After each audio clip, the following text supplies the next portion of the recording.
الحمد لله نحمده ونستعينه ونستغفره ونؤمن به ونتوكل عليه ونعوذ بالله من شرور أنفسنا ومن سيئات أعمالنا من يهده الله فلا مضل له ومن يضلله فلا هادي له وأشهد أن لا إله إلا الله وحده لا شريك له وأشهد أن سيدنا وسندنا ونبينا ومولانا محمدا عبده ورسوله صلى الله تعالى عليه وعلى آله وأصحابه وبارك وسلم تسليما كثيرا أما بعد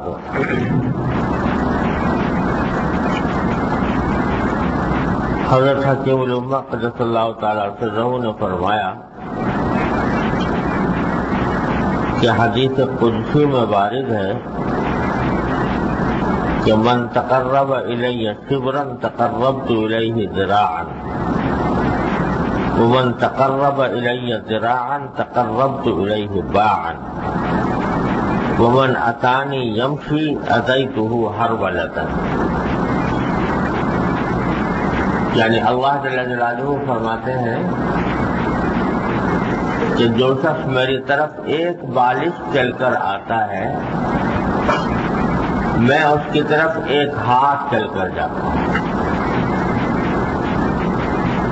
اور جو میری طرف ایک ہاتھ چلتا ہے میں اس کی طرف کھلے ہوئے دو ہاتھ چل کر جاتا ہوں، اور جو میری طرف آہستہ چل کر جاتا ہے میں اس کی طرف دوڑ کر جاتا ہوں. یہ حدیث قدسی ہے.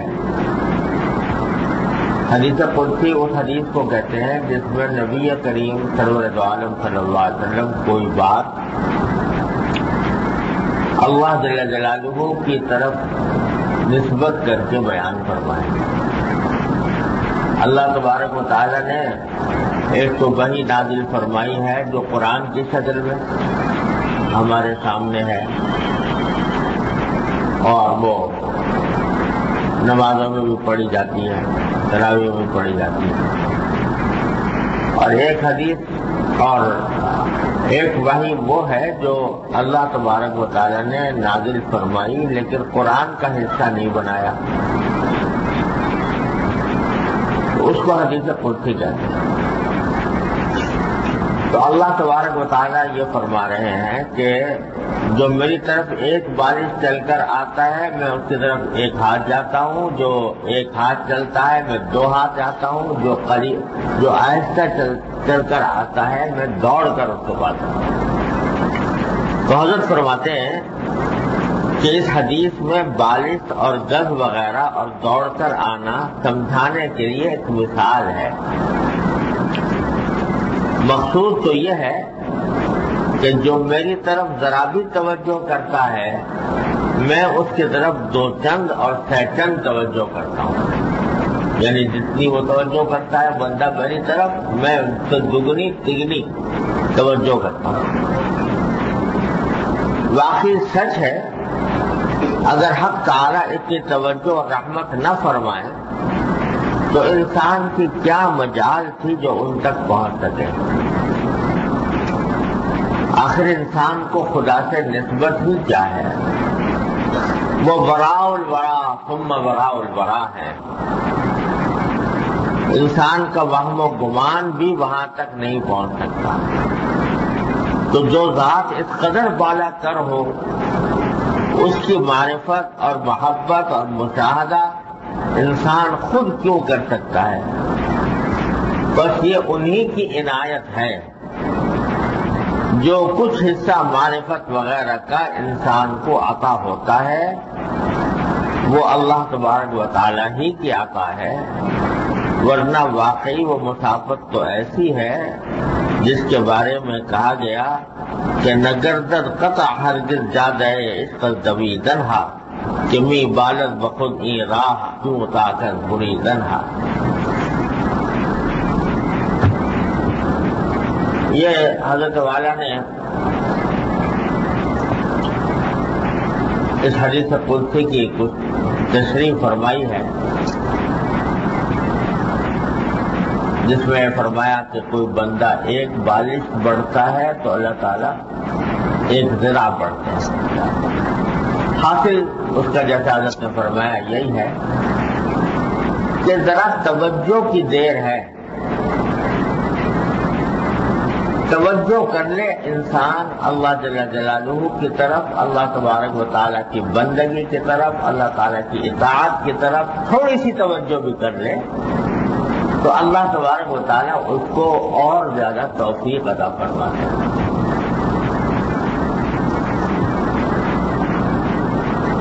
رمضان المبارک میں خاص طور پر اس کا مشاہدہ ہر انسان کو، ہر مسلمان کو ہو جاتا ہے۔ اللہ تعالیٰ رمضان میں خاص طور پر مشاہدہ کرا دیتا ہے کہ ذرا دیکھو کہ رمضان مبارک میں بندوں کو ان اعمال کی توفیق ہو جاتی ہے اور آسانی سے ہو جاتی ہے جن کا تصور اگر رمضان سے باہر کرو تو مشکل نظر آتا ہے، اس کی پابندی بڑی بھاری لگتی ہے۔ 5 نمازوں ہی کا اہتمام ہو جانا خاصا مشکل لگتا ہے آدمیوں کو، کہ جائے کہ تراویح کی نماز 20 رکعت ہے، 1.5 گھنٹہ تو کم از کم لگتا ہی ہے، ہاں کبھی زیادہ بھی لگ جاتا ہے۔ شہری میں اٹھنا، آخر شب میں اٹھنا عام دنوں میں کتنا بھاری لگتا ہے، لیکن اللہ تبارک و تعالیٰ اپنے فضل و کرم سے یہ آسان کر دیتے ہیں۔ کس طرح ہو جاتا ہے یہ کہ رمضان کے شروع میں جب رمضان آنا شروع ہوتا ہے، رمضان کا آغاز ہوتا ہے تو انسان اپنا کچھ ذہن بنا لیتا ہے کہ بھئی یہ رمضان کا مہینہ آ رہا ہے، اس میں کچھ کرنا ہے، تھوڑا بہت کیسا ہی گیا گزرا مسلمان ہو، لیکن اس کا یہ ذہن کچھ بن جاتا ہے کہ مجھے اس رمضان میں کچھ عام دنوں سے زیادہ کرنا ہے۔ یہ ذہن بنا لیا اور تھوڑا سا ارادہ بھی کر لیا اپنی طرف سے کہ بھئی رمضان آئے گا تو اس میں ہم روزے بھی رکھیں گے، آخر شب میں بھی اٹھیں گے اور تراویح بھی پڑھیں گے۔ یہ سب ذہن اپنا بنا لیا، ارادہ تھوڑا سا کر لیا، تو تھوڑا سا ارادہ کرنے کی نتیجے میں اللہ تبارک و تعالیٰ نے ہمت عطا فرما دی، طاقت عطا فرما دی، اور ہمت کی وجہ سے الحمدللہ وہ کام ہو رہا ہے جو عام دنوں میں نہیں ہو پاتا۔ تو اللہ تبارک و تعالیٰ اس رمضان کا مہینہ عجیب چیز ہے، اللہ تبارک و تعالیٰ نے پتہ نہیں کیا کیا ہے اس میں مصلحتیں، حکمتیں، بندوں کے فوائد رکھے ہیں۔ تو ان میں سے ایک یہ بھی ہے کہ اس مہینے میں اللہ تبارک و تعالیٰ یہ دکھا دیتے ہیں کہ ارے ذرا سا میری طرف دھیان تو کرو، ایک آدھ قدم بڑھو تو صحیح، تو جتنا ایک قدم بڑھو گے تو میں تمہیں ایسی توفیق عطا فرماؤں گا کہ تم ایک قدم کے بجائے ایک ذرا بڑھ جاؤ گے، ایک ذرا بڑھو گے تو 2 ذرا بڑھا دیں گے، 2 ذرا بڑھو گے تو تمہیں دوڑ کر تمہیں منزل تک پہنچائیں گے۔ یہ اللہ تبارک و تعالیٰ نے مشاہدہ کراتے رمضان کے اندر بنتے۔ یہ اور بات ہے کہ ہم لوگ اپنی غفلت کی وجہ سے یہ سبق لیتے نہیں اور رمضان گزرا اور پھر اسی غفلت میں چلے جائیں، ورنہ اگر سبق لیں تو یہ یہ دکھایا جا رہا ہے، آنکھوں سے دکھایا جا رہا ہے، مشاہدہ کرایا جا رہا ہے کہ دیکھو ہم تمہیں کس طرح توفیق عطا فرما رہے ہیں، ذرا سا کام ہے۔ یہ وعدہ تو قرآن کریم نے کر لیا تھا کہ الذین جاہدوا فینا لنہدینہم سبلنا، جو ہمارے راستے پر کچھ کوشش کرتے ہیں، کریں گے، جو کرتے ہیں، جنہوں نے کی ہے، تو قسم کھا کر فرمایا اللہ تعالیٰ نے کہ لنہدینہم، لام تاکید بانون تاکید، کہ ہم ضرور بالضرور ان کو اپنے راستوں پر اٹھا کر لے جائیں گے۔ حضرت حکیم الامت کا ترجمہ ہے، فرمایا کہ ہم ہاتھ پکڑ کر ان کو اپنے راستوں پر کھڑا کرتے ہیں، کیونکہ یہاں ہدایت جو ہے لنہدینہم سبلنا، یا دوسرے مفعول کی طرف بغیر صلے کے اضافت ہو رہی ہے نا، اہدنا الصراط المستقیم میں جیسے ہے، تو وہ اراعۃ الطریق کے معنی میں نہیں ہوتی، ایصال الی المطلوب کے معنی میں ہوتی، یعنی اس لیے حضرت فرماتے ہیں کہ ہم تمہارا ہاتھ پکڑ کر لے چلیں گے اپنے راستوں پر، خود ہاتھ پکڑ کر پہنچا دیں گے۔ الذین جاہدوا فینا، جو ہمارے راستے میں تھوڑی سی کوشش کر لیں گے تو اٹھا کر ان کو ہاتھ پکڑ کر لے جائیں گے۔ تو رمضان مبارک میں اللہ تبارک و تعالی نے یہ مشاہدہ کرایا ہے۔ ایک اور بات دیکھنے کی یہ ہے کہ قرآن کریم نے فرمایا سارے روزوں کی جو علت، غایت اور حکمت اور فائدہ، جو کچھ بھی کہہ لو، قرآن کریم نے یہ بیان فرمایا کہ یا ایھا الذین آمنوا کتب علیکم الصیام کما کتب علی الذین من قبلکم لعلکم تتقون۔ یہ روزے جو ہم نے تم پر فرض کیے ہیں، پہلے لوگوں پر بھی فرض کیے تھے، وہ کیوں کیے ہیں؟ تاکہ تمہارے اندر تقویٰ پیدا ہو۔ یہ تقویٰ پیدا کرنے کی ایک ٹریننگ دی جا رہی ہے، تمہیں تربیت دی جا رہی ہے اس مہینے کے اندر، تقویٰ پیدا کرنا مقصود ہے۔ تو اصل غرض و غایت جو ہے، فائدہ، حکمت، مصلحت اس روزے کی کیا ہے؟ تقویٰ پیدا، تقویٰ پیدا کرنا۔ اس کی مشق کیسے ہو رہی ہے؟ مشق اس طرح کرائی جا رہی ہے کہ دیکھو تمہاری خواہش تو دل میں ہو رہی تھی، ہوتی ہے، کھانے کی بھی، پینے کی بھی، اور گرمی کا موسم ہے، شدید گرمی پڑ رہی ہے، اور پیاس کے ہمارے حلق میں کانٹے جمے ہوئے ہیں، پانی ٹھنڈا گھر میں موجود ہے، سرائی میں رکھا ہوا ہے، فریج میں رکھا ہوا ہے، اور تم کمرے میں تنہا ہو، کوئی تمہیں دیکھنے والا نہیں۔ اب دل چاہ رہا ہے، بہت مچل رہا ہے، پانی پی لوں، مگر نہیں پیتے۔ ہے کوئی روزے دار جو یہ سوچتے کہ بھائی کوئی دیکھ تو رہا نہیں، چلو پینے چکے سے پیاس بجھ جائے گی، کسی کو پتہ بھی نہیں چلے گا، کانوں کان پتہ بھی نہیں ہوگا کہ روزہ توڑا کہ نہیں توڑا۔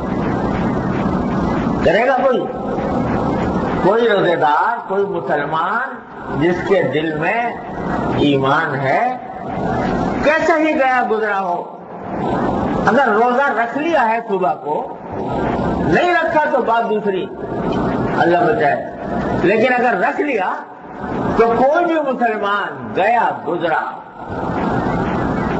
غفلت کا مارا، نادان، کیسا بھی ہو، لیکن وہ پانی پیے گا نہیں۔ باوجود ہے کہ پیاس ستا رہی ہے، دل میں پانی پینے کا جذبہ بھی پیدا ہو رہا ہے، خواہش بھی ہو رہی ہے، لیکن کوئی کرے گا نہیں۔ کیوں نہیں کر رہا؟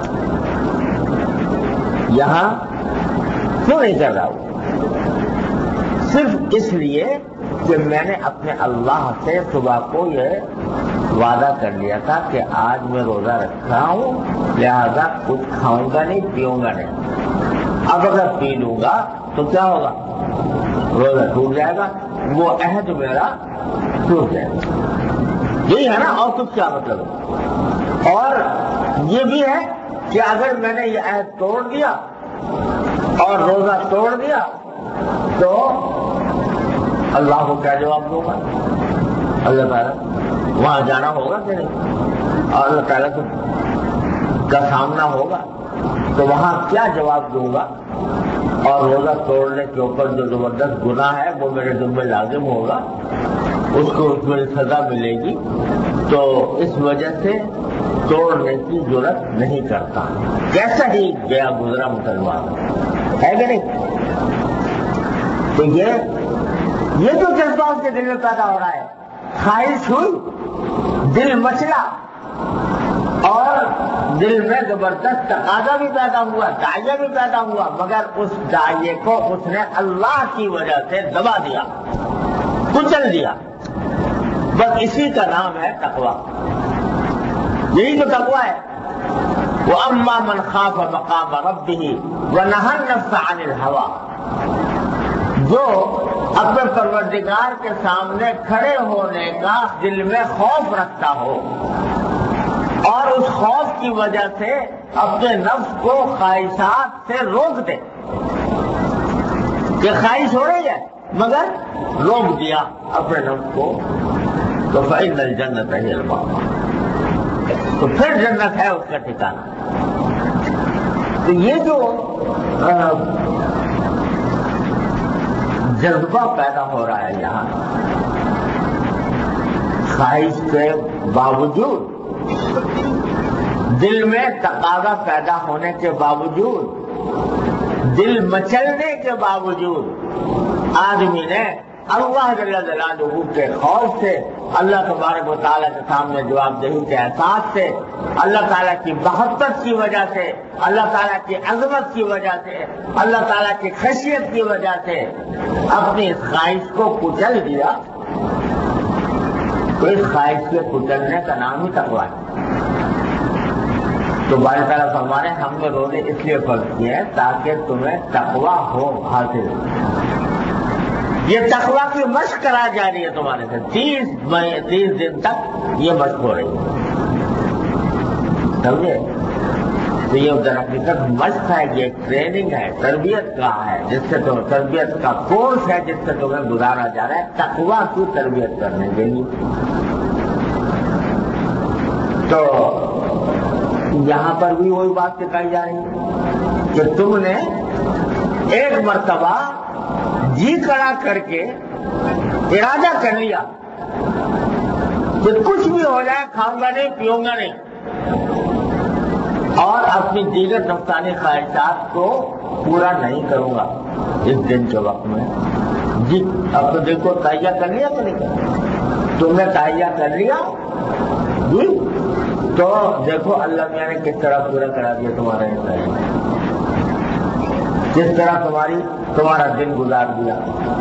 بھوک بھی لگی، کھانا نہیں کھایا، پیاس بھی لگی، پانی نہیں پیا، جنسی خواہش بھی ہوئی، پوری نہیں کی۔ تو یہ جو توفیق مل رہی ہے تمہیں اللہ تبارک و تعالیٰ کی طرف سے، اور ذرا ہر مسلمان جو روزہ دار ہے اپنا جائزہ لے کے دیکھے،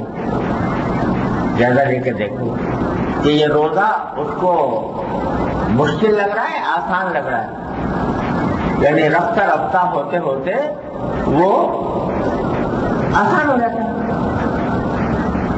سارا پہلے سے کچھ دماغ پر اگر فکر بھی ہے کہ رمضان آنے والا ہے، روزے رکھیں گے، رمضان آنے والا ہے، روزے رکھیں گے، روزے آ جائیں گے، کھانا نہیں کھائے، یہ فکر بھی ہو رہی، لیکن جب رمضان آیا تو پھولوں ہلکا ہو گیا کہ نہیں؟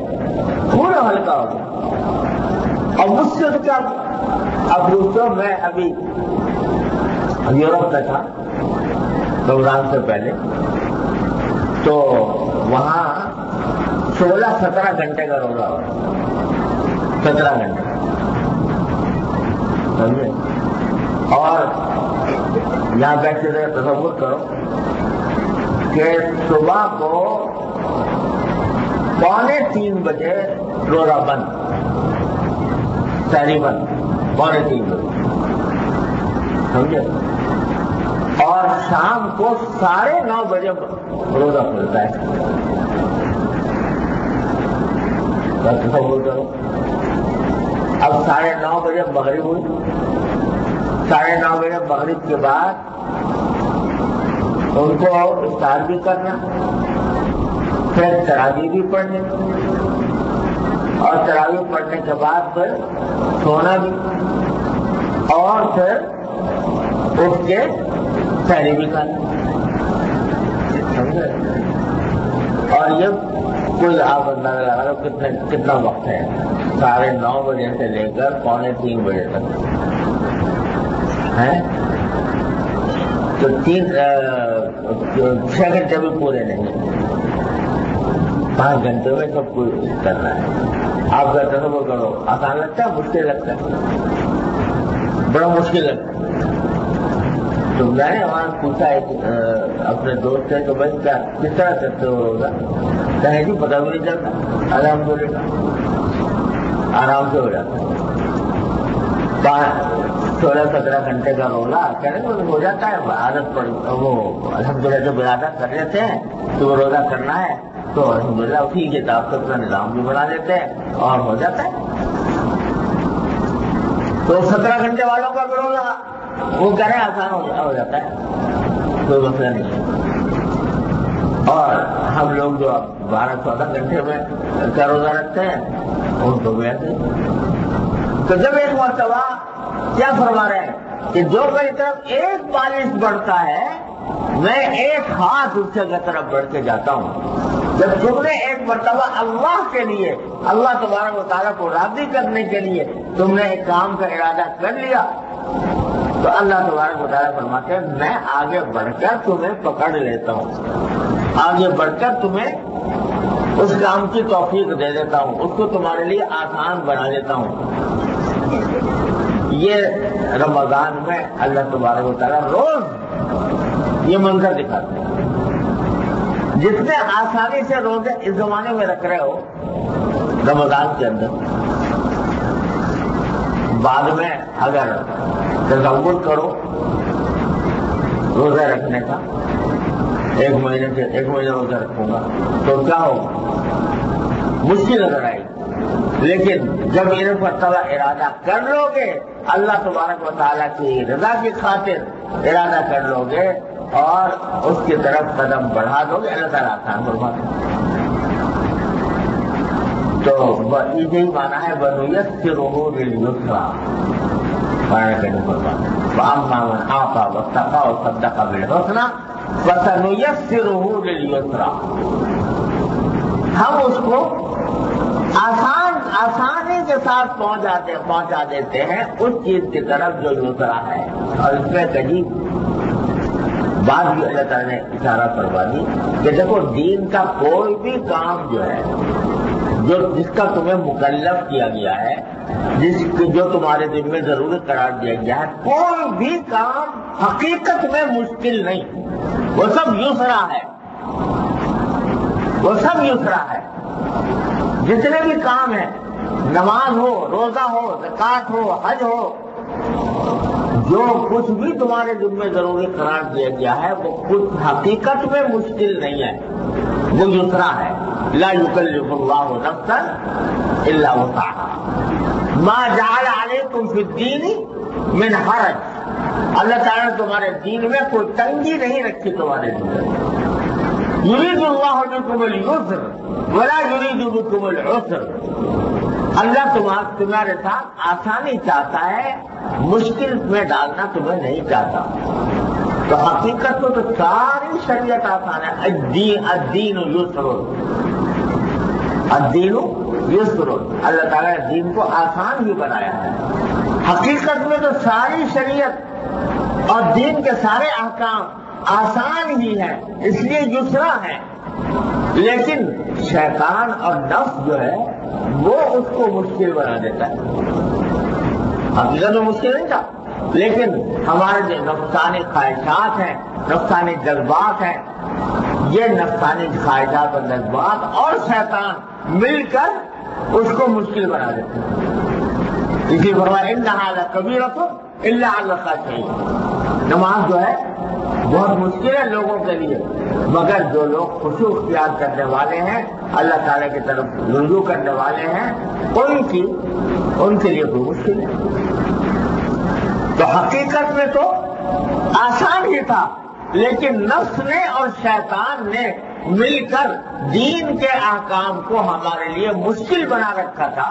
تو اللہ تعالیٰ فرماتے ہیں جب تم ایک مرتبہ نفس و شیطان کی مخالفت کرنے پر آمادہ ہو گئے اور اپنے آپ کو اس راستے پر ڈال دیا تو سَنُيَسِّرُهُ بِالْيُسْرَىٰ، تو ہم تمہارے لیے اس کو واقعتاً آسان کر دیں گے۔ وَأَمَّا مَنْ آفَا وَاتَّقَىٰ وَصَدَّقَ بِالْحُسْنَىٰ فَسَنُيَسِّرُهُ لِلْيُسْرَىٰ، اس کو ہم تمہارے لیے آسان ہی کر دیں گے۔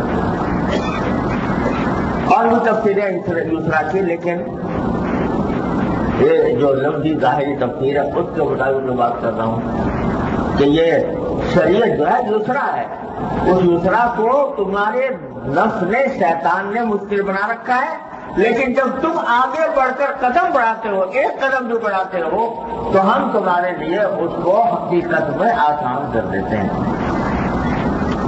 یہ سبق دیا جا رہا ہے رمضان المبارک کے اندر کہ دیکھو ذرا سا تھوڑا سا ہمت کر لو تو آگے ہم پکڑ کے لے جائیں گے تم۔ ہمارے حضرت دوبارہ حضرت کی بولے بکر صلی اللہ تعالیٰ سے اس کی مثال یہ بیان فرماتے ہیں، حضرت تمثیلات کے امام ہیں، فرمایا کہ جیسے کوئی چھوٹا بچہ ہوتا ہے جب چلنا سیکھتا ہے، یا ماں باپ چاہتے ہیں کہ چلنا سیکھے، تو ابھی تو وہ اٹھنے کے بھی قابل نہیں، قدم بڑھانے کے بھی قابل نہیں، لیکن جب ذرا کھڑا ہونا شروع کیا تو ماں باپ کیا کرتے ہیں، تھوڑی دور کھڑے ہو کر اس کو اپنی طرف بلاتے ہیں۔ اب وہ بچہ جو ہے وہ ایک آدھ قدم بڑھانے کی کوشش کرتا ہے اور پھر لوٹ اڑا کر گرنے لگتا ہے۔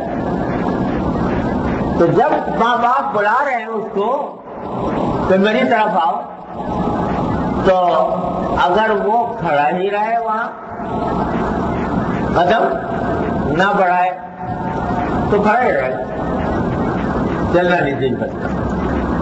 لیکن اگر وہ ذرا ایک آدھ قدم بڑھائے، اپنی طرف سے ایک آدھ قدم بڑھایا، پھر لوٹ اڑا کر گرنے لگا، تو ماں باپ گرنے نہیں دیتے، گود میں پکڑ کر اٹھاتے کہ گرنے نہیں دیں گے، لیکن تو اپنی طرف سے قدم بڑھا تو چلے تو پھر تجھے گرنے نہیں دیں گے۔ تو حضرت فرماتے ہیں الذین جاہدوا فینا لنہدینہم سبلنا کا یہی مطلب ہے کہ قدم بڑھاؤ تو پھر کیا ہوتا ہے کہ ہم خود آگے بڑھ کر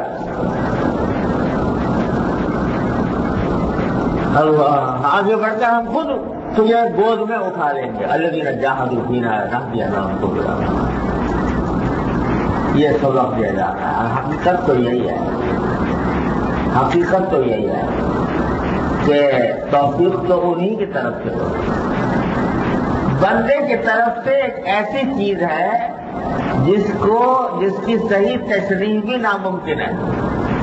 بندے کی طرف جو ہوتا ہے نا، جس کو علماء کلام نے، علماء شریعت نے کسب کا نام دیا ہے، تو بندے کی طرف سے کسب ہوتا ہے، ورنہ خلق افعال تو اللہ تعالیٰ کرتا ہے۔ توفیق وہ دیتا ہے.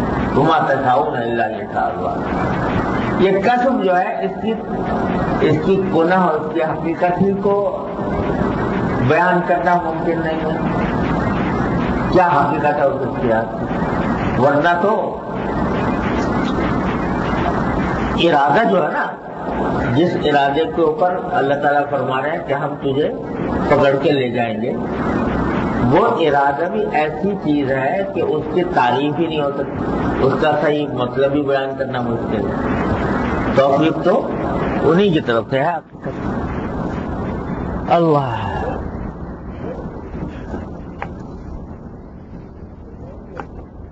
اور جو تھوڑا بہت ارادہ بھی بندے نے کیا، اس ارادے کی حقیقت بھی ہے. ما تشاؤون الا ان شاء اللہ رب العالمین. وہ ارادہ بھی تو ایسا ہی ہے نا کہ اللہ کی مشیت کے بغیر وہ ارادہ بھی نہیں ہو سکتا. اللہ کی مشیت کے بغیر وہ ارادہ بھی نہیں ہو سکتا. لیکن ایک اختیار کی ایک شکل ہے جس کی تعبیر لفظوں میں ممکن ہی نہیں، جس کو سمجھانا ہی ممکن نہیں. متشابہات میں سے ہے. وہ اتنا سا ارادہ چاہیے بندے کو، بس اتنا سا چاہیے بس. اس سے آگے کا تو اس کے بس میں ہی نہیں. اتنا سا چاہیے. کتنا چاہیے؟ اس کتنے کی تعبیر بھی ممکن نہیں، اس کی تعریف بھی ممکن نہیں، اس کو لفظوں میں بیان کرنا بھی ممکن نہیں. اتنا سا ارادہ چاہیے، سمجھے؟ باقی جو کچھ ہے انہی کی آتا ہے. تو ہمارے حضرت فرماتے تھے کہ میری طلب بھی انہی کے کرم کا صدقہ ہے، میری طلب بھی انہی کے کرم کا صدقہ ہے. قدم یہ اٹھتے نہیں ہیں، اٹھائے جاتے ہیں. حضرت فرماتے سے مجھے میرے پاس 1 لاکھ روپے ہوتے تو 1 لاکھ روپے شیئر کرنے والے کو دے دیتا. اتنا صحیح بات اس نے کہی. میری طلب بھی انہی کے کرم کا صدقہ ہے. قدم یہ اٹھتے نہیں ہیں، اٹھائے جاتے ہیں. تو ہم کیا قدم اٹھائیں گے؟ قدم اٹھانے کی بھی طاقت نہیں. قدم اٹھانے کا مستقل بذات ارادہ کرنے کی بھی طاقت نہیں. تو ایک مجمل سی ایک چیز ہے جس کی حقیقت بھی ہمیں معلوم نہیں، اتنا ارادہ مطلوب ہے ہم سے. بس اتنا چاہیے. اور جب اتنا ہو گیا تو فرماتے آگے سب کچھ ہمارا ذمہ. اتنا کر لو تم، باقی سب ہمارے ذمہ. پھر ہم کرائیں گے تم سے. تم کیا کرو گے؟ تم کیا کرو گے؟ تو تمہارے بس میں تو ہے ہی نہیں کچھ. ہمارے حضرت آواز آ رہی؟ ہمارے حضرت بڑے عجیب بزرگ تھے، حضرت بابا نجمی حسن صاحب رحمۃ اللہ علیہ. اللہ تعالیٰ ان کے درجات میں نظر فرمائے. حضرت حکیم الوقت قدس اللہ تعالیٰ سرہ کے مجاز صحبت تھے. اور مجاز صحبت کیا بعد میں پتہ نہیں کتنے خلفاء نے ان کو مجاز بیعت کرنے کی کے لیے اجازت بھی دی اور فرمائش بھی کی. مگر یہ فرما دیتے ہیں کہ بس مجھے تو حضرت نے جو کچھ کہہ دیا بس میں تو اس سے آگے بڑھنے کو تیار ہی نہیں. اور فرما دیتے ہیں کہ اصل چیز تو یہی ہے مجاز صحبت. بس میں خیر بڑے عجیب بزرگ تھے. تو ایک دن فرمانے لگے کہ یہ جو اللہ تبارک و تعالیٰ نے فرمایا کہ قل ان کنتم تحبون اللہ فاتبعونی یحببکم اللہ. کیا فرمایا کہ اگر تم اللہ سے محبت کرتے ہو یا رکھتے ہو اللہ تعالیٰ سے، حضور سے خطاب کر کے فرما رہے ہیں کہ آپ لوگوں سے یہ فرما دیجئے کہ اگر تم اللہ سے محبت رکھتے ہو تو میری اتباع کرو. حضور اقدس صلی اللہ علیہ وسلم کی اتباع کرو، اتباع سنت، تو کیا ہوگا؟ یحببکم اللہ، اللہ تم سے محبت کر لے گا۔ تو وہ حضرت فرماتے تھے کہ بھائی بات تو یہ ہو رہی تھی کہ بندہ چاہ رہا ہے کہ میں اللہ سے محبت کروں، تو کوئی طریقہ ایسا بتانا چاہیے تھا کہ جس سے بندہ اللہ سے محبت کر سکے۔ ان کنتم تحبون اللہ، بندہ چاہتا ہے کہ میں اللہ سے محبت کروں، ٹھیک، تو اس کا طریقہ کوئی ایسا بتانا چاہیے تھا کہ جس سے بندہ اللہ سے محبت کرنے لگے۔ اللہ نے طریقہ کیا بتایا؟ طریقہ یہ بتایا کہ حضور اقدس صلی اللہ علیہ وسلم کی اتباع کرو، سنت کی اتباع کرو، تو کیا ہوگا؟ یہ نہیں فرمایا کہ اس صورت میں تم مجھ سے محبت کرنے لگو گے، بلکہ یہ فرمایا کہ اگر میری اتباع کرو گے تو اللہ تم سے محبت کرے گا۔ تو بندہ کہہ تو رہا تھا کہ مجھے چاہیے کہ میں آپ سے محبت کروں، طریقہ یہ بتایا جا رہا ہے کہ ایسا ایک طریقہ اختیار کرو تو اللہ تم سے محبت کرے گا، سمجھے؟ تو عجیب کچھ عجیب بات ہے نا، یعنی بات تو یہاں سے چل رہی تھی کہ اگر تم اللہ سے محبت کرنا چاہتے ہو تو یوں کرو تو اللہ سے محبت ہو جائے گی، یہ ہونا چاہیے تھا نا بات، بتا دیں۔ لیکن اللہ تعالیٰ فرما رہے ہیں کہ اگر تم اللہ سے محبت کرنا چاہتے ہو تو حضور کی اتباع کرو، اللہ تم سے محبت کرے گا۔ تو یہ کیا بات ہوئی؟ ابتدا انتہا میں مطابقت نظر نہیں آ رہی بتائے، تو حضرت فرماتے ہیں کہ اشارہ اس طرف ہے، کہتے تم کیا کرو گے اللہ میں سے معاف کرے، تم کیا کرو گے اللہ میں سے معاف کرے، تمہاری کیا مجال کہ تم اللہ تعالیٰ سے محبت کرنے لگو، وہ تو اللہ ہے جو تم سے محبت کرے گا، جب اللہ محبت کرے گا تو اس سے تمہیں کچھ توفیق ہو جائے گی اللہ تعالیٰ سے محبت کرنے۔ تو میری طرف بھی انہی کے کرم کا صدقہ ہے، قدم یہ اٹھتے نہیں ہیں، اٹھائے جاتے ہیں، یہ اللہ تبارک و تعالیٰ کا فضل و کرم ہوتا ہے جس سے توفیق ملتی ہے۔ یہ جو بار بار کہا جا رہا ہے، بار بار کہا جا رہا ہے کہ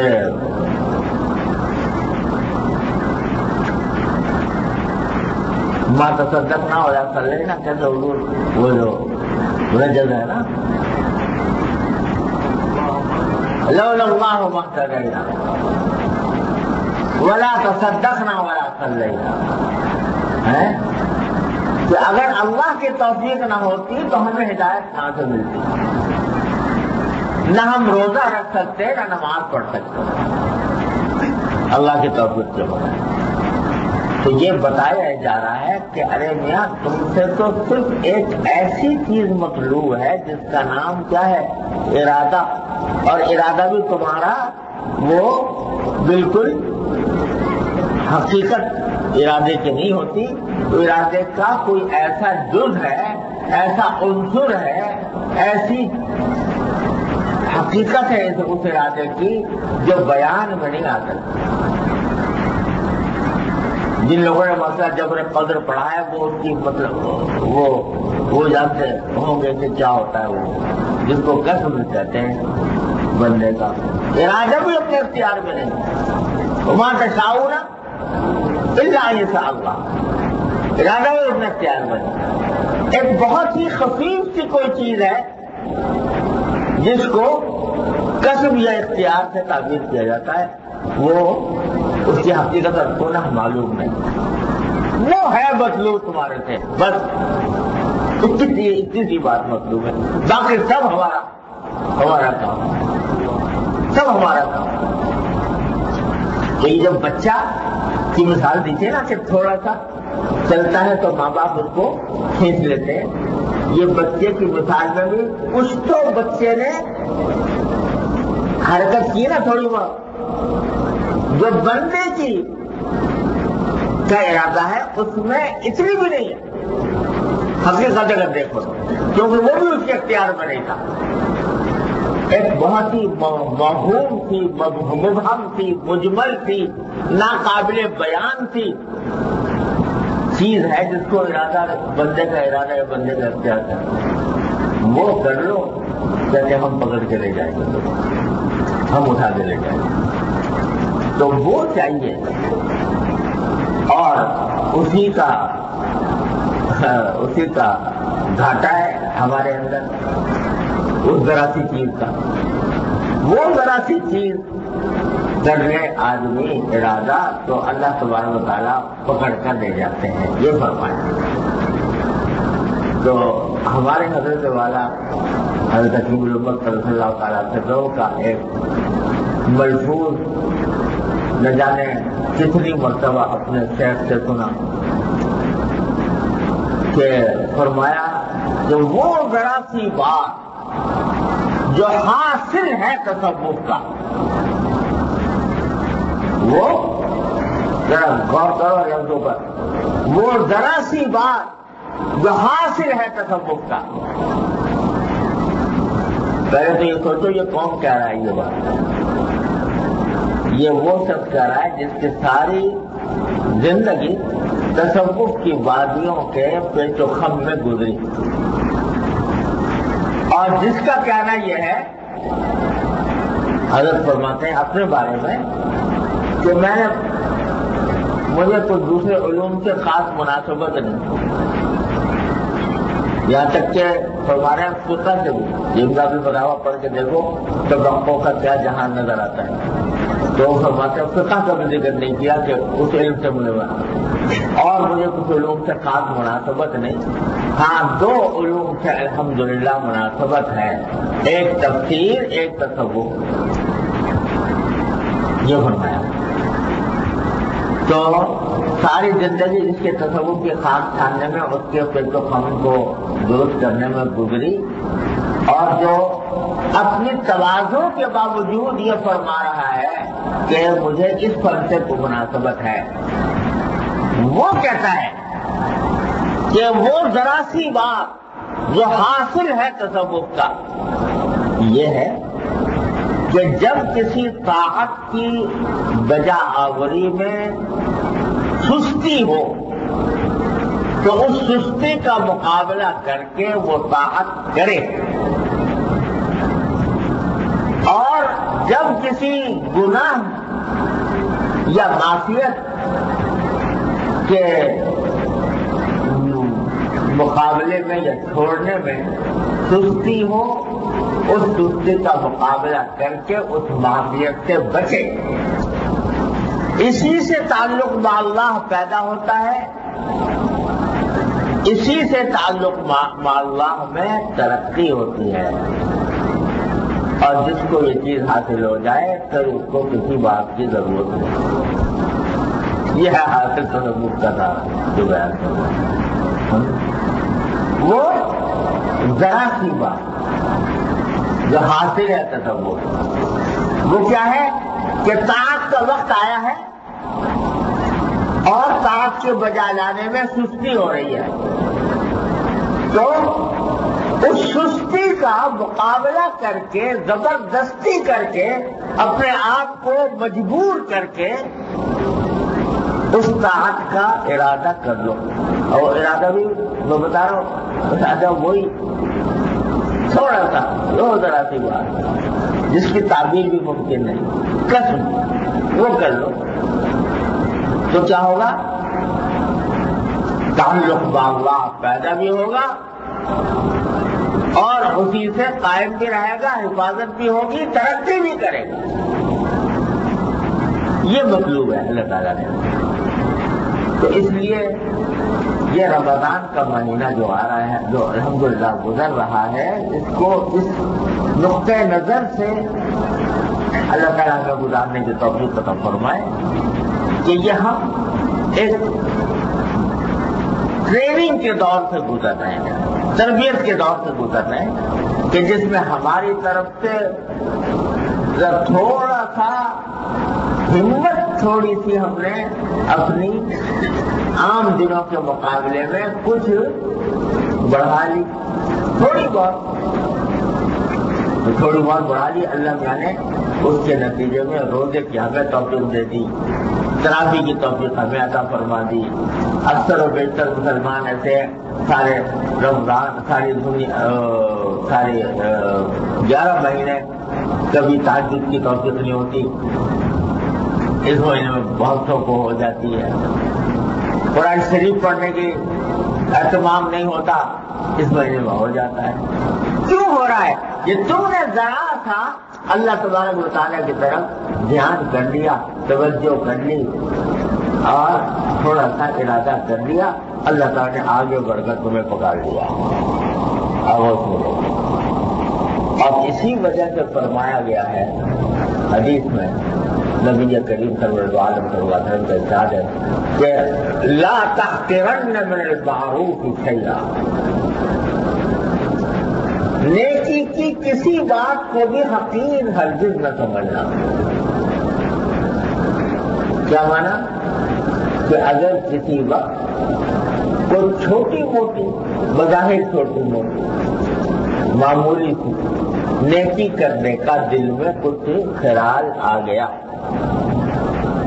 کرنے کا ارادہ کچھ ہو گیا، ارادہ بھی نہ ہوا، کچھ خیال آ گیا، تو اس کو حقیر سمجھ کر چھوڑنا نہیں۔ یہ زبردست شیطان کا داؤ ہوتا ہے جو جس کا علاج نبی کریم صلی اللہ علیہ وسلم نے بیان فرمایا کہ بعض اوقات کو چھوٹی سی نیکی کرنے کا خیال آ گیا، سمجھے نا؟ کسی دن مثلا گزر رہے تھے، راستے میں کوئی کانٹا وانٹا پڑا ہوا تھا، تو خیال آیا کہ لاؤ چلو اس کو صاف کر دوں، ہٹا دوں، یا پھر لوگوں کو تکلیف سے بچا لوں، اماطۃ الاذی عن الطریق۔ تو شیطان والوں کا دل میں ڈالتا ہے یار کون سا اس سے میری جنت مل جائے گی، ذرا سی کانٹا ہٹانے سے میرے گناہوں کا بوجھ اتنا ہے کہ یہ چھوٹا سا کانٹا ہٹا کے میں کیا لے لوں، والوں کا شیطان دل میں ڈالتا۔ سرکار دو عالم صلی اللہ علیہ وسلم فرماتے ہیں لا تحقرن من المعروف شیئا، یہ جو نیکی کا خیال آیا ہے اس کو ہرگز حقیر مت سمجھنا، حقیر سمجھ کے چھوڑنا مت۔ کیوں؟ اس واسطے کہ یہ جو چھوٹا سا خیال آیا ہے، معمولی سا خیال آیا ہے، یہ تم نے ایک بالش یا ایک آدھی بالش اللہ کی طرف سے بس ضرور کیا ہے نا۔ تو اللہ میاں تو کہہ رہے ہیں کہ تم ایک بالش بڑھو گے تو ایک ذرا میں بڑھ جاؤں گا۔ تم نے اگر اس ایک بالش کو بھی چھوڑ دیا تو اس سے اللہ تعالیٰ کی ایک ذرا پیش قدمی کو میں سے محروم رہ جاؤں، سمجھے نا؟ مسجد میں پہنچے، 4-5 منٹ تھے، کبھی تحیۃ المسجد پڑھنے کی توفیق نہیں ہوتی، اب 3-4 منٹ دیکھا کہ ہیں ابھی جماعت کھڑی ہونے میں، تو دل میں خیال آیا کہ آپ تحیۃ المسجد پڑھ دیں،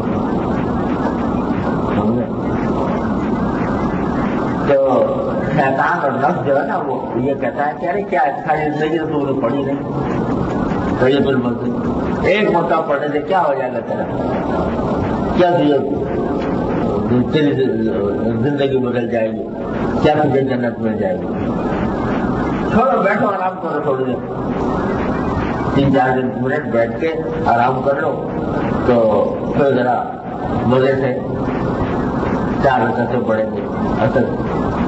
تو یہ جو معمول آتا ہے لا حضور لا تحقرن من المعروف شیئا، نیکی کے کسی عمل کو بھی ہرگز حقیر مت سمجھو، حقیر مت سمجھ کر چھوڑو نہیں۔ کیوں؟ اس لیے کہ یہ دل میں جو خیال آیا نا تمہارے، یہ وہی ایک بالش والی بات ہے، ایک بالش اللہ تعالیٰ کی طرف بڑھنے کا خیال آیا ہے، کر گزرو اس کو، اللہ تعالیٰ اس کی بدولت ایک ذرا بڑھ جائے گے تمہارے طرف۔ یعنی کیا ہوگا کہ اس کچھ بچا نہیں کہ اس وقت وہ نیکی کس جذبے سے، کس اخلاص کے ساتھ انجام پا جائے جس کی بنا پر بیڑا ہی پار ہو جائے۔ بعض اوقات ایسا ہوتا ہے، چھوٹا سا عمل ہے لیکن پتہ نہیں کس اخلاص کے ساتھ انجام پاتا ہے، اللہ تبارک و تعالیٰ اپنے فضل و کرم سے اسی پر مغفرت فرما دے۔ پتہ نہیں کتنی مثالیں آپ نے بھی سنی ہوں گی اس بنا پر۔ اور پھر یہ جو فرمایا نا کہ ایک بارش پڑھو تو میں ایک ڈرا پڑھتا ہوں، کیا مانا؟ اس کا ایک مطلب یہ بھی ہے کہ ایک نیکی دوسری نیکی کو کھینچتی،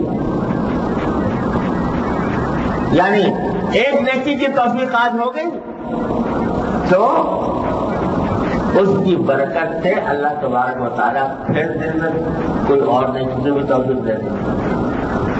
گناہ کو کھینچتا ہے، ایک گناہ اللہ بچائے ہو جائے، اللہ تعالیٰ محفوظ رکھے، گناہ ہو جائے تو پھر اللہ بچائے جرأت پیدا ہو جاتی ہے گناہ کی، تو دوسرے گناہ کی طرف تو آمادہ ہو رہے ہیں۔ اس کی خاصیت یہ ہے۔ اور نیکی کی خاصیت یہ ہے کہ ایک نیکی کی توفیق ہو جائے تو بسا اوقات وہ نیکی دوسری نیکی کی طرف آمادہ کرتی ہے، اس کی ترغیب دیتی ہے، اس کی توفیق مل جاتی ہے، ایک نیکی سے دوسری نیکی کی طرف توفیق مل جاتی ہے۔ ہمارے حضرت والا، میں نے اپنے شیخ حضرت مولانا منصور اللہ خان صاحب اللہ تعالیٰ سے سنا، اللہ تعالیٰ ان کے درجات بلند فرمائے، وہ اپنے حضرت حکیم الامت رحمۃ اللہ علیہ کی بات نقل کرواتے تھے کہ یہ جو دل میں خیال آ جاتا ہے نا کسی وقت کوئی نیکی کرنے کا خیال آیا، یہ کر لوں، یہ نیکی کر لوں، ابھی کی نہیں ہے، خیال آیا، اس کو صوفیاء کرام کی اصطلاح میں کہتے ہیں وارد۔ صوفیاء کرام اس کو کہتے ہیں وارد، یعنی دل میں یہ وارد آیا، یہ وارد ہوا تو فلاں کام کر لوں۔ کسی آدمی کے آپ کو حالات کی اطلاع ہوئی کہ بیچارہ پریشان ہے، بے روزگار ہے، اس کا کھانے پینے کی دشواری ہو رہی ہے، آپ کے دل میں خیال آیا کہ میں کچھ اس کو صدقہ کر دوں، ہدیہ پیش کر دوں، اس کی طرف ایک دل میں خیال آ گیا، اس کو وارد کہتے ہیں۔ وارد کے معنی مہمان۔ تو حضرت فرماتے ہیں کہ یہ وارد جو ہوتا ہے یہ اللہ تعالیٰ کی طرف سے بھیجا ہوا ایک مہمان ہے نا، اور اس مہمان کا فائدہ یہ ہے کہ ہے غیرت مند مہمان ہی۔ ایک تو مہمان بے غیرت ہوتے ہیں نا، بے غیرت مہمان ہوتے ہیں کہ جا کے پڑ گئے کسی کے گھر پر اور وہ مانے نہ مانے کہ مان نہ مان بیچارہ مہمان، اور اس کو تکلیف ہو رہی ہے تو ہونے دو، اس کو پریشانی ہو رہی ہے تو ہونے دو، ہمارا کام ہو رہا ہے، ہم کئی بار مہمان بڑے ہوئے ہیں، وہ کھانا ہمیں کھلا رہا ہے، پانی ہمیں پلا رہا ہے، ہماری ضروریات پوری کر رہا ہے وغیرہ وغیرہ، تو ہمارا کام چل رہا ہے۔ مرا جاسد زنمرا نیز جاسد زن دہقان گایا جانا گایا، جیسا ریچ کے جیسے بیان کے۔ تو ایک تو مہمان ہو گئے غیرت ہوتے ہیں، ان کا تو کچھ شکایت ہے، وہ مہمان نہیں ہے، وہ لٹیرے ہیں۔ حدیث میں آتا ہے کہ جو شخص بغیر کسی کی اجازت کے اور بغیر کسی خوشدلی کے کسی کے گھر میں جائے اور اس کی خوشدلی کے بغیر کھانا کھائے بغیر دعوت کے، تو فرمایا وہ چور بن کر داخل ہوا، لٹیرا بن کر نکلا۔ چور بن کر داخل ہوا اور لٹیرا بن کر نکلا۔ ارے بھائی تمہیں کیا حق تھا اس کے گھر پر جانے کا؟ کوئی لوگوں میں دعوت نہیں ہوتی، جیسے دعوتیں ہوتی ہیں نا، ان دعوتوں میں کسی کو نہیں بلایا گیا تھا، پہنچ گیا ہوا بغیر بلائے۔ اس کے بارے میں فرمایا کہ چور بن کر داخل ہوا اور لٹیرا بن کر نکلا۔ تو ایسا بے غیرت مہمان جس کو میزبان جو ہے وہ چاہتا ہے کہ کسی طرح مصیبت چلے میرے سر سے، مگر بیچارہ شرم کے مارے کو دھکے تو دے نہیں سکتا، لہٰذا وہ پڑا ہوا ہے گھر میں، وہ بے غیرت مہمان، وہ تو اس کا تو کوئی ذکر فکر نہیں، سمجھے نا، وہ تو ہے ہی لٹیرا۔ لیکن ایک مہمان غیرت مند ہوتا ہے. غیرت مند مہمان وہ ہے کہ آپ اگر وہ دیکھے گا کہ بھائی یہ مجھے پوری خوشدلی کے ساتھ اور میری صحیح معنی میں قدر پہچان کر محبت سے پیار سے اکرام کے ساتھ میری خاطر تواضع کر رہا ہے تب تو وہ جہاں رہے گا وہ. لیکن اگر اس کو پتہ چل جائے ایک لمحے کے لیے بھی کہ یہ میرا وجود اس کے اوپر بھاری ہو رہا ہے اور میرا کھانا کھلانا اس کو تکلیف پہنچا رہا ہے, تو وہ غیرت مند مہمان ایک لمحے کے لیے بھی وہاں ٹھہرنا پسند نہیں کرے گا. ایسا ہی نہیں لاؤ رزق سے موت اچھی, جس رزق سے آتی ہو پرواز میں ہوتا ہے, تو وہ ایسے غیرت مند مہمان کبھی بھی بے عزتی کے ساتھ رہنا پسند نہیں کرے گا. تو حضرت فرماتے ہیں یہ جو نیکی کا خیال آتا ہے نا, یہ مہمان ہے غیرت مند مہمان. کیا مانا کہ اگر اس کی تم نے خاطر تواضع کر لی, یعنی جو نیکی کا خیال آیا تھا وہ کر گزرے, اس کے بعد تم نے کچھ عمل کر لیا, تو یہ غیرت مند مہمان ہے.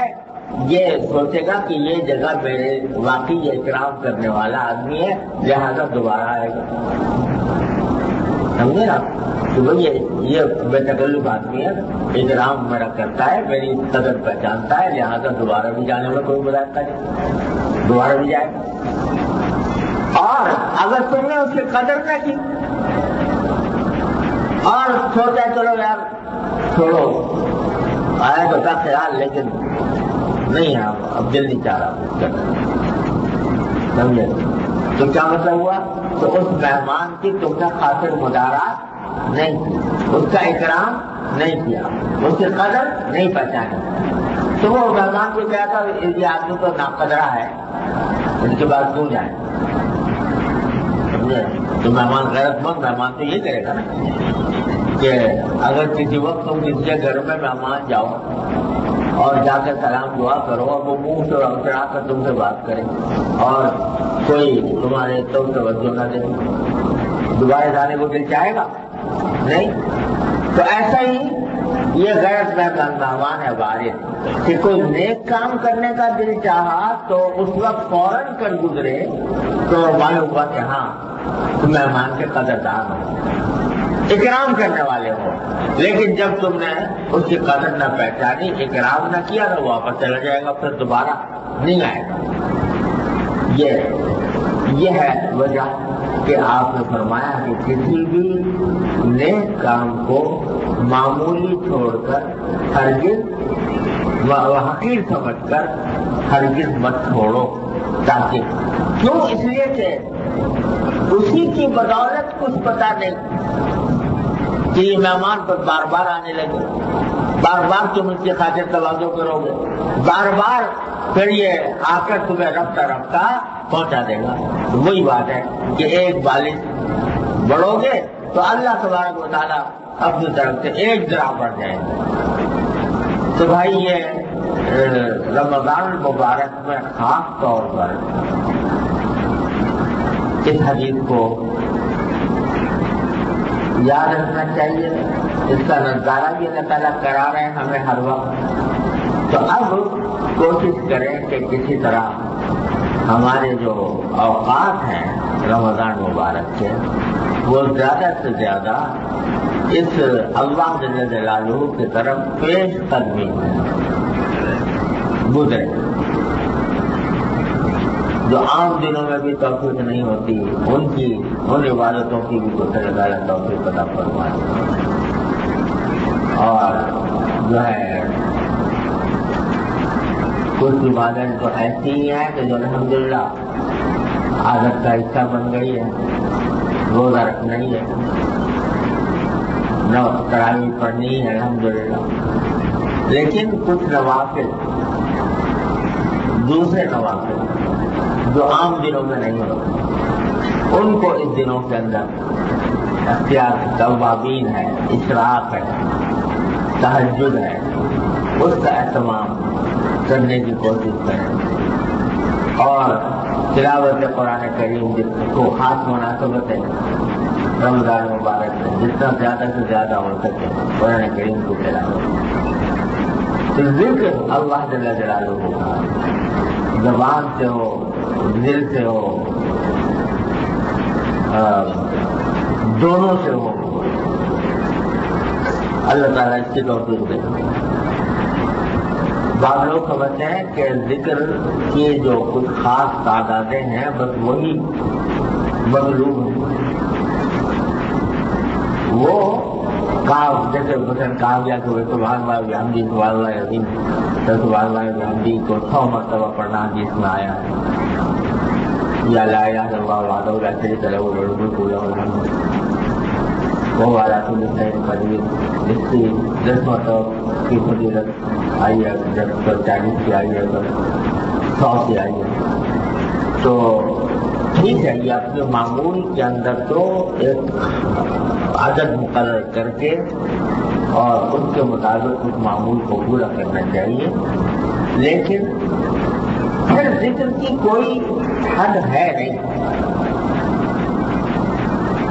چلتے پھرتے اٹھتے بیٹھتے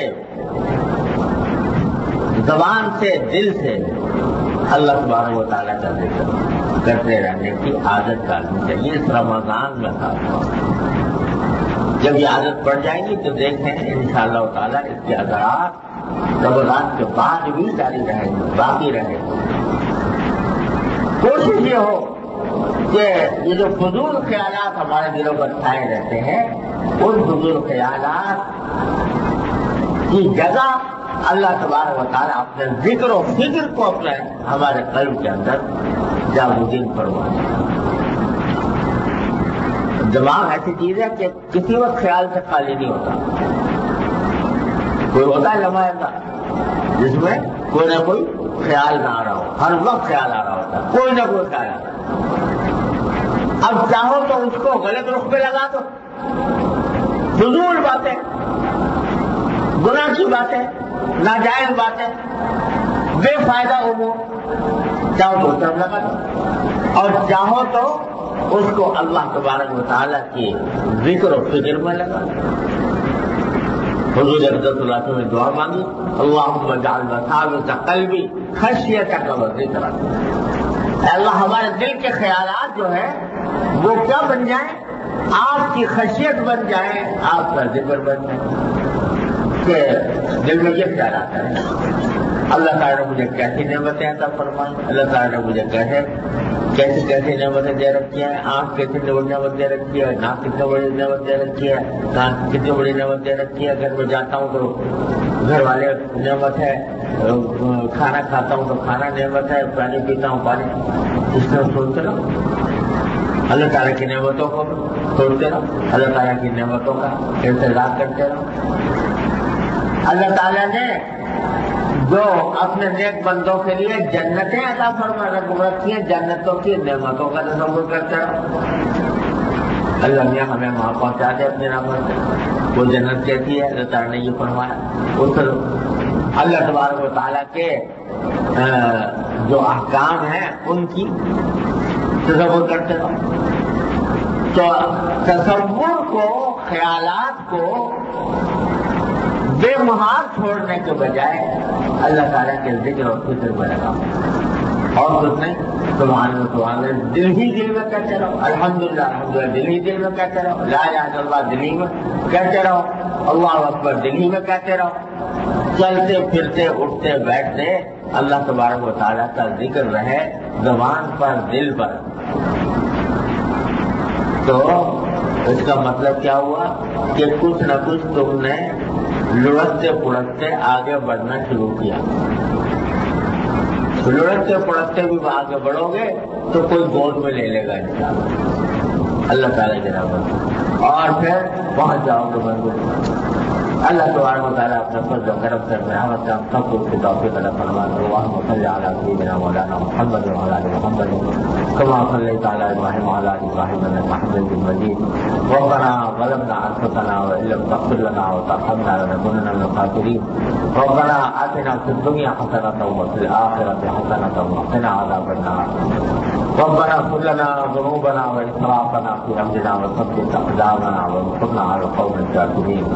اللهم لا تدع لنا ذنبا الا غفرته ولا هما الا فرجته ولا دينا الا قضيته ولا حاجة من حوائج الدنيا والآخرة الا قضيتها ويسرتها يا ارحم الراحمين۔ یا ارحم الراحمین اپنے فضل و کرم سے اپنے رحمت سے ہمارے تمام گناہوں کو معاف فرما۔ یا اللہ ہمارے تمام چھوٹے بڑے اگلے پچھلے خود علانیہ ہر طرح کے گناہوں کو معاف فرما۔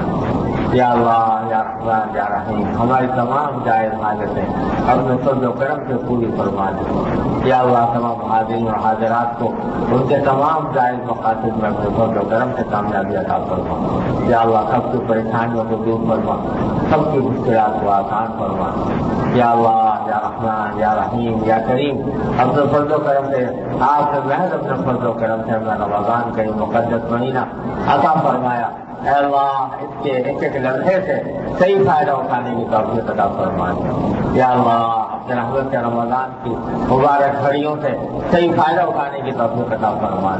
یا اللہ اس کو ہمارے لیے واقعتاً حقیقتاً تقویٰ پیدا کرنے کا ذریعہ بنا دے۔ یا اللہ اپنی ذات کے ساتھ مضبوط تعلق پیدا کرنے کا ذریعہ بنا دے۔ یا اللہ یا رحمان یا رحیم یا کریم اپنے فضل و کرم سے تقویٰ عطا فرما دے۔ یا اللہ اپنے رحمت سے تقویٰ عطا فرما دے۔ یا اللہ اتباع سنت کی توفیق کامل اور راسخ عطا فرما۔ یا اللہ یا رحمان یا رحیم یا کریم ہر طرح کے گناہوں سے اے اللہ معصیتوں سے منکرات سے اے اللہ ہمارے گھر والوں متعلقین احباب سب کی حفاظت فرما۔ یا اللہ اس رمضان کے مہینے کو یا اللہ ہمیں گناہوں سے بچنے کی موقع یا اللہ مقدمہ تمہید بنا دے، اور رمضان میں بھی اور رمضان مبارک کے بعد بھی اے اللہ اپنی نافرمانیوں سے بچا لے، اپنے نواقصوں سے بچا لے، اپنے گناہوں سے بچا لے۔ یا اللہ یا رحمان یا رحیم اپنے فضل و کرم سے حسنات کی توفیق عطا فرما، سیئات سے بچنے کی توفیق عطا فرما۔ یا اللہ یا رحمان یا رحیم ہم سے جن لوگوں نے دعا کے لیے کہا ہے اے اللہ آپ ان سب کی دلی مرادوں سے باخبر ہے۔ اے اللہ اپنے رحمت سے ان سب کی دلی مرادوں کو پورا فرما۔ اے اللہ ان کی مشکلات کو آسان فرما، ان کی پریشانیوں کو رفع فرما۔ اللہم انا نسألک من خیر ما سألک منہ عبدک ونبیک سیدنا محمد صلی اللہ علیہ وسلم ونعوذ بک من شر ما استعاذک منہ سیدنا محمد صلی اللہ علیہ وسلم۔ ربنا تقبل منا انك انت السميع العليم وتب علينا انك انت التواب الرحيم، وصلى الله تعالى على خير خلقه سيدنا مولانا محمد وعلى اله واصحابه اجمعين آمين۔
ہمارے دوست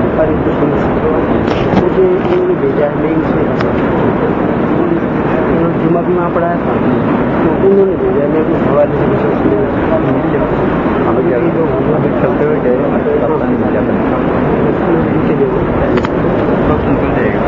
ملے والا آج وہ سیٹنگ کے لیے ہم نے کیا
کمروں کی کتنی نکالتے ہیں اس میں پرچیاں لگا لیتے ہیں دن سے بول رہے ہیں دن میں سے پرچیاں کی کیا لیتے ہیں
میں تو فارغ ہو جاؤں گا ان کا کام کر کے، فارغ کب منگل کو ہو جاؤں گا، بس تو بس آپ کا کام ہوگا،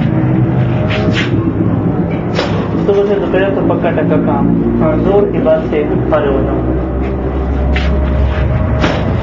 بس یہ ہے کہ اللہ کرے جلدی ہو جائے تو بدھ کا دن سارا دن ڈال دیتا کو دے دیتا شام کو. سامان میں بھی سمیٹ رہا ہوں، لے رہا ہوں اس دن پورا خالی رکھا آپ نے بدھ تیرے کی بھی خالی رکھا ضرور آئے گا. ہاں میرے کام پہ وہ ہے. نہیں یہ نہیں بول رہا ہوں، میں سامان لے رہا ہوں، رات کو بھی لیا، ابھی بھی جا رہا ہوں، سارا سامان لے کے فارغ ہو جاؤں گا. اس کے دکاندار کا کیا ہوا؟ اسے مطلب ایکسٹرا کام کرا رہے یا بہت زیادہ ہو گیا پڑا گیا؟ نہیں بڑا نہیں ہے، بس تصحیح کی ہے، کسی گاڑی کو دکھایا، اس نے اپنی مہارت کے جوہر دکھائے. اس میں کیا ہے سب؟ 10 اچھا انون صفا وغیرہ وہ نہیں نا